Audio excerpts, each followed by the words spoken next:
Alright, the Reds, it's the post-match pint or the post-match sauna from Love and Rockets on Lark Lane in Liverpool. It's absolutely boiling in here. And straight after the match, everyone went out into the streets, everyone went out into the beer gardens.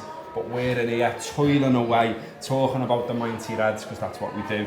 I've got Dan Morgan and I've got Lizzie Doyle with me to have the chat about the Reds. I'm third wheeling in the middle. Dan, start with you, mate. This is where we are in life. Start with you, mate. I mean, lots and lots of people are getting incredibly anxious about this whole situation. I don't know what's happened to me, because I'm not. I was all right with it. I just thought, the Reds should have put chances away in the first half.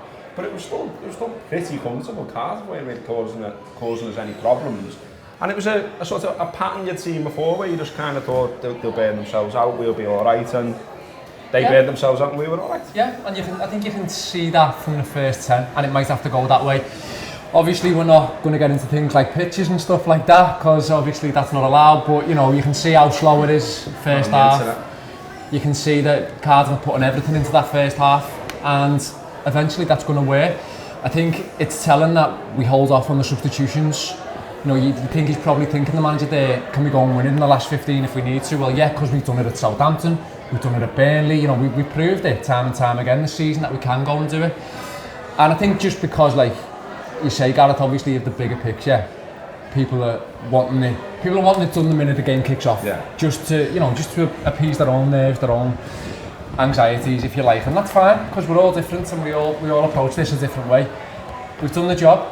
We asked them to do a question again, regardless about what's happened today. We'll do the playing on Wednesday night.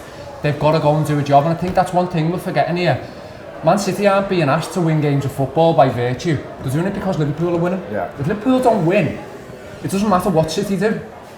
By virtue of us winning, we're putting them in a position where they've got to go and do it every week. And alright, the clock's running down, I get that, and I get that people want to see a chink of light, but I saw it. I watched City yesterday and I seen a last 15 minutes where they put their own backs to the wall. Absolutely. For me. So very nervy, wasn't it? Yeah, very nervy, and it was for their own making, in my opinion. I didn't think Tottenham were bad, but I didn't think they were particularly brilliant. But look, this is a Liverpool video. This is after the Liverpool win. It's about us. So we keep doing what we're doing, and we go and do it in Huddersfield on Friday night. And what an opportunity that is, but also what a thing to look forward to. We get to look forward to Huddersfield now because we keep this on. This is our thing. Absolutely. And Lizzie, you know, we're on 88 points now. This is the most points we've ever got in the Premier League era. More than under Benitez, more than under Brendan Rodgers when we had those title challenges. This is phenomenal from Liverpool. And like, you know, we keep saying it, but we keep saying it for a reason. City are phenomenal as well, and Dan's right that we just keep turning up the gas and hope that they crack. We don't know whether they will. It remains to be seen. But we just got to hold our nerve, keep on winning anyhow, anyway. That's what they've done again. Yeah, I'm enjoying it. Like, I am enjoying it, and I know people say that they are, and people are a bit anxious about the game, but you're going to be anxious about any game, aren't you? And the thing is, I was saying yesterday, you can't be too nervous about City's game because it's not our game. It's out of our hands. We can't be nervous about a game that's not ours. Whereas this is in our control. We can do what we do, and we're doing it very well at the minute. Like you said, we've got our highest points total ever in history. We're flying at the minute. You know, we're going into a semi-final with Barcelona. Absolutely. We're in an unbelievable position. And yeah, God knows what could happen in the league at the end of the season. But I tell you what, we're giving it a good go, and we're going to give it a good go till the very end. And you know what? We're going to enjoy it to the very end. Friday night at Anfield, Huddersfield, you've already gone down. You're looking at that, aren't you, thinking, I just want a little bit of fun with that. I can't wait for it already. Genuinely. It'll be great. It'll be really good. And you know what? There's a lot of chat about goal difference, and how many years ago was it that a league was won on goal difference? Ages ago. City beat United, didn't they? Aguero. Yeah. So if you've got to get points on the board before you get goal difference. I know it'd be nice, and maybe keep one eye on that on Friday. Try and toss it up if it relaxes us, but. You know what? You just got to hand over to City now. It's theirs to lose. They're the ones with the pressure. We're not. And I think as well, another thing we always say, and again, we're always saying it for a reason, and that is because it's true. What you do against Liverpool? I mean, like, you know, Warnock was given the all the cry arson before, and because he was bound to, and because, as previously discussed, He's a bellend. And, you know, lots of shouts for the bellend show, by the way. Yeah, keep them coming, you know, this surge of opinion means... We're it off here, so to go. We might have to just do it, but I mean, he was giving it all the, you know, we've only paid this for players and we only pay this in wages and Liverpool pay... Yeah, we get it. We could do the same about City if we wanted, but we've all just got to get on with it and play footy. They've set up how they've set up. It was interesting actually, like I listened to a radio station by accident earlier, because I wouldn't normally listen to them and I soon found out why, but you know, you can probably work out which one I mean. But Ray Houghton was on there and he was actually quite insightful and interesting, and he was saying, it's interesting, I've just watched them all warm up for half an hour or so, and he said Liverpool are practicing like the full-backs getting down the wings, putting crosses in, having shots, trying to score goals, and he's like, Warnock's just drilling the defence over and over again. And that's what that was about, and that's what we watched. And you know, was there any time you were worried, or do you just think I've seen this movie before, and Liverpool always get the girl at the end? I mean, listen, I'm not sat there like, you know, the supporter version of Virgil van Dijk, just, you know, pipe and slippers. Of course, you go through the motions yourself, don't you? Everyone does watching it. And that's why, like I say, some people want it done the minute it kicks off, just so they can sit back and relax. But it's like you touch on, Gareth, there's enough of a body of evidence now to show this season, and even part of last season as well, this team can find different ways of winning games of football. And for me, they back themselves within 10-minute spells. So I think you see that all over the pitch. So after 10-15, I was thinking, all right, we need to go up a gear here, which I think we do. We don't do a lot, but we do. We keep the ball better. We keep the ball away from them. And that's just, again, that's just turning the screw a little bit. That's just denting them a little bit. That's just putting them all in the tank of their legs. And that's not saying, okay, we need to go and score 2 now, or that otherwise we won't get this window again, or, you know, we've got a goalkeeper who we don't trust, or we're not too sure about the centre half, because if we score 2, they might score 2 later on. You don't get that from this Liverpool side anymore. They're doing that with the knowledge that, all right, if this needs to be last 15, sound, because not only have we wore you down, we've got the bench, and we've got our 3 subs, and our 3 subs are better than your subs, and something like, again, like Southampton, just shows another different way. It shows that. So there's enough lived experience now for us to back what we're doing, and if it has to go to the wire in games, then we've shown we can do that. We've done it in the 96th minute, let's not forget. And you can see as well, can't you, Lizzie, how much they all want it, and how well drilled they are, how well they work now as a unit, and how well they communicate as well. I mean, I really enjoyed first half. I didn't enjoy what was going on in the fact that Mendes Lang is getting a lot of joy out of Trent. But what I did enjoy was that Robertson's pointing it out to him. Do you know what I mean? That he's like, lad, because you know, like, because Robertson blocks one, that Trent should have stopped the cross coming in, and he has a bit of a nightmare time, and he seemed to stop getting forward at one point as well, and you were a bit like, what's happening here, lad? Yeah. My phone's dinging here, sorry. Professional. But yeah, they sorted it out, was my point. They communicated, they sorted it out, they've won the game. You know, Milner's done a mad celebration. We've all had a great time. Do you know what that's about? Well, he's just old. He's saying he's just fine. Old. Not wrong about being old, lad. No, the first half for me, it was never worrying, but I kind of felt like it needed to be over. I felt like we just needed a little bit of a regroup. Trent looked like he was having a little bit of a hard time. He looked tired, but it seemed like he come out and got his head screwed on a little bit. And I never really felt nervous, and I don't think we can sit here and expect.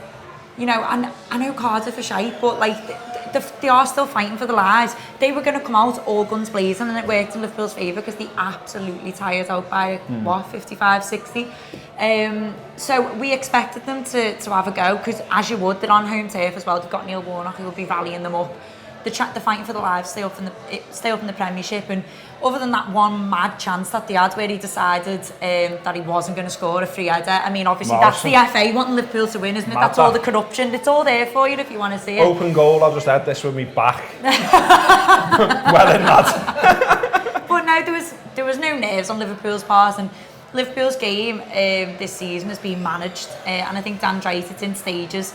And they've got to a certain stage, and they've all sort of looked at each other and gone, yeah, let's kick it up a bit. They know what they're doing. To me, it was never in doubt, even at half-time. Well, listen, we're here on Lark Lane in Liverpool. Lots of the lads are down in Cardiff. They've promised us a video. Messages have been sparse. Apparently, the Wi-Fi shit in the ground. So we'll assume there's a video from Cardiff right here, right now. Liverpool have won again, another game in this Premier League title race, and it was dead hard today. Cardiff sat there with 6 at the back at times, played 4 in midfield as well. Liverpool were not very good first half and then brilliant in the second. Forced the goals, made them happen through willpower and quality and combination. And I mean, we're just supporting the best footy team in the world, quite frankly. Top of the league with 3 to go. In a European Cup semi-final, Manchester City keep throwing markers down, and Liverpool keep saying, Sam, we'll just win all our games. And Liverpool have got Huddersfield at home on Friday night at Anfield. Man City have got a dead hard week. They're going to Old Trafford, they're going to Burnley. I fully believe that if Liverpool win their final 3 games, if Liverpool show 3 more teams the way to go home like they've done today, they'll win the Premier League title. And he might well win the European Cup as well, because they're the best team in that competition. They're the best team in any competition, quite frankly. Full of brilliant players. They let off in the away end. He was fantastic when he scored the 2 goals. Really nice to have the relief of the Milner pen, but it was totally deserved. Liverpool were by far and away the better team till the end of that second half. And just, you know, they all came over towards the end, giving it the big one. Henderson was especially, James Milner as well. They all believe it as much as we believe it. They're as determined as we are. They're a fantastic group of human beings. I adore them to absolute bits, and I'm sure you do too. If you don't already, subscribe to the Anfield Wrap. Make sure you watch the post-match show, which will be on YouTube. Listen to the podcast as well. Read the writing. But most of all, enjoy your Easter Sunday. We've had a fantastic time here. I'm sure you have, watching a game, whatever you've been doing. But yeah, 3 more. 3 more of them to go. And if they win the 3 of them, they'll win the fucking league. Up the Reds! Okay, hopefully that was thanks to the boys, and if not, we're back. Dan, second half, did you feel that the midfield became more influential? Because first half it felt to me a little bit like the defenders were doing their job. You could even say the front 3 were doing their job, even if they were a little bit wasteful in terms of not actually putting it in the back of the net. They were creating things. You know, Firmino should score, Mo should score, but you know, it's the old adage of if they're actually having a chance, well, they're doing something right. The midfield, though, at times for me, it was a bit one of them where you were like, I'm not quite sure what they're doing. They're not that influential. I'm not seeing them that much. Whereas second half, all of a sudden, you're like, oh, here they are. They're all contributing. Obviously, Wijnaldum scores an absolute belter. Yeah. But you're seeing Henderson on the ball more. You're seeing Keita contribute a little bit more. Obviously, he goes off. But do you think as though there was maybe a few bollockings handed out there at half time? Yeah, maybe. But, you know, I think there's a couple of things at play with it. I think, you know, maybe the bollockings were for the 2 fullbacks.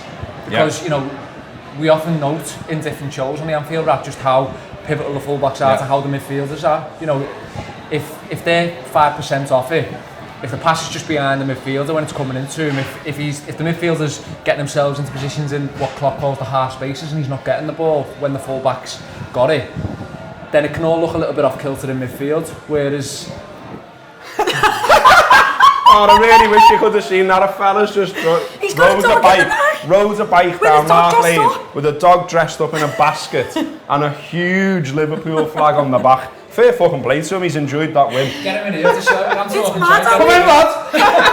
How has it gone from like half spaces and tactics to a dog with a flag? Don't know, half spaces anyway then. He didn't shout shut up dickhead as well.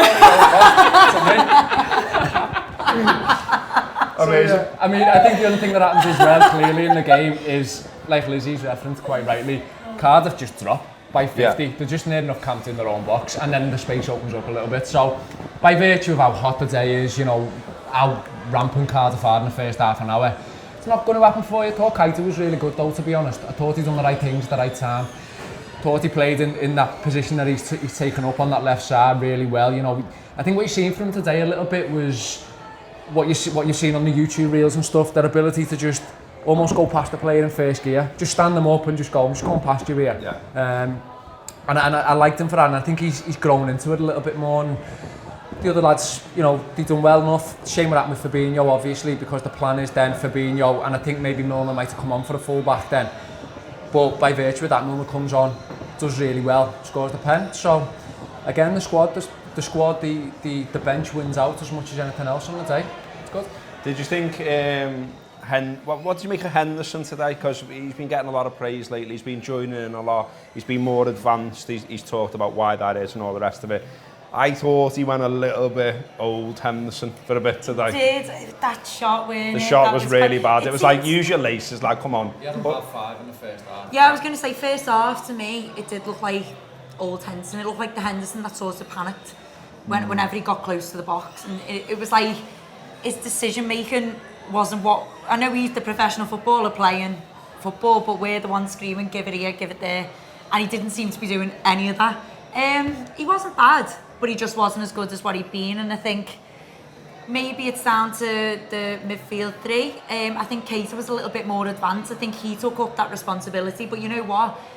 You can't really look at Henderson too much because Keita done it quite well, I thought. And I thought, first half, I kept thinking, like, give the ball to Keita because he's moving it forward, he's carrying the ball. When it was a bit of a scrappy, horrible first half, I was thinking, if we get the ball to Keita, we're moving it up the pitch quite a lot and we're in a good position. But he did sky that shot and I was thinking, oh, here we go, the internet's going to go off on one now. I'm sure that Danny Gutman, Rob's lad, was on the telly like this with just his hands on his head. He was fine. Nobody played badly in my eyes. I did think Firmino was good. I think Firmino put himself about and he was getting really involved as well. But there was even times where, like, Henderson sort of played the captain though quite well, I thought, and it was when Trent was struggling, he was covering quite a lot. And I think stuff like that gets for granted when he's played so well in an advanced position, but you're not seeing him actually going out and out. What is a really young lad struggling at right back against a hench? Do you know what I mean? Was, yeah. Even though he was crap, he was still a hench. Yeah. Do you know what I mean? Had a tear of pace as well, didn't he? He did, and he was all right. He was all right today. Same thing gets said about me when I play footy, to be fair. I mean, crap or a hench. One last word is that Gary Neville, we've obviously watched it on the telly, the boys down in Cardiff from earlier on, but on the telly, Gary Neville was given a lot. He was made up, in fact, with Joe Matip, gave him man of the match as well. I mean, he pointed out first half the fact that Cardiff seemed to be pressing everyone barring. And so Matip was just like, sound, if you're going to give me a load of space, then I'm happy to carry it. Yeah. And he did all right, didn't he? Yeah, he did all right, Matip, and he's another example of minutes in legs, games in legs. You just get a rhythm. Yeah. And the manager's big on rhythm, isn't he? He talks about it all the time. So he's there on merit now. And, you know, I was a bit worried a few weeks ago because I thought, you know, you're at the point where you're waiting for him to make a mistake before you replace him. But obviously, Dejan Lovren loves the snivels. Joe Gomez isn't ready to come back yet, so there probably wouldn't have been a replacement there for him anyway. But he's done completely, you know, he's done nothing wrong in my eyes. He's done completely fine. He's there on merit, like I say, and so he should be. You know, this is we often look at this from our vantage point, but from a player's career, he's thinking, I've got a chance of winning a league and Champions League double here. You know, I want to be playing centre half. He should be thinking that. He should be thinking, I want to be playing centre half for the side who does that. I want to be front and centre when the medals are handed out. I want to be coming off the pitch knowing that I've played 90 minutes, 180 minutes, whatever. I want to be Virgil's best mate, like Joe Gomez. Yeah, he's definitely not like, but he wants to be. Yeah. I always pick up on something that I think Dan first said in a podcast a couple of weeks ago it was, or made the point of Matip, and it was, and it's quite relevant now with Gomez back. You know, he's clearly fit enough to play, whether it's a full 90 or not, I don't know, but is the idea of dropping him now and what that does for confidence, and actually, is it, as we all, listen, we're not soft, we all know that Gomez is the best centre half, but is it more detrimental to drop Matip for Cardiff, maybe play him against Barca, put Gomez in, and then, you know, does that knock his confidence and does that knock his game off? And I just think now we don't need to take risks and we don't need to fix what's actually not broken. We do know he's the best centre half, and in any dream world we'd all be saying, play your best team, play your best 11. But at the minute he's in that best 11 because Gomez hasn't played a full 90 for God knows how long. So I think you've really got to give credit to Matip, and you know, Gomez is back on the side and Gomez will be desperate to play the last couple of games, but I tell you what, I don't think he's going to get it. We will see. Listen, it is a Sunday to celebrate. It is a Sunday where Liverpool are top of the league, where they've beat Cardiff 2-0, where Neil Warnock's still at bell end, where we're all getting chocolate and we're eating nice things and we're drinking nice things and the sun's in the sky. Up the fucking Reds. There'll be loads more content from the Anfield Wrap today, tomorrow, every day, like there always is, on the site, podcast and video. Up the fucking Reds.